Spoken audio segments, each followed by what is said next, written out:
Inilah sosok 3 kepala kepolisian negara Republik Indonesia atau Kapolri dengan masa jabatan tersingkat. Mereka yakni Komjen Pol Purnawirawan Ari Dono Sukmanto, Jenderal Polisi Hairudin Ismail, dan Jenderal Polisi Rusdi Harjo. Komjen Ari Dono Sukmanto merupakan satu-satunya Jenderal Bintang 3 yang menjabat sebagai Kapolri. Dia menjabat antara 23 Oktober 2019 hingga 1 November 2019 alias 1 pekan 2 hari. Sementara pengangkatan Jenderal Polisi Hairudin Ismail memunculkan penolakan 102 Jenderal Polisi.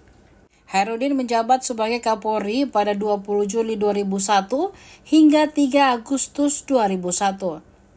Sementara Jenderal Polisi Haryo Rusdi Harjo, masa jabatan tersingkat ketiga yakni 8 bulan, 37 pekan, dan 3 hari.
Download Tribun X sekarang, menghadirkan lokal menjadi Indonesia.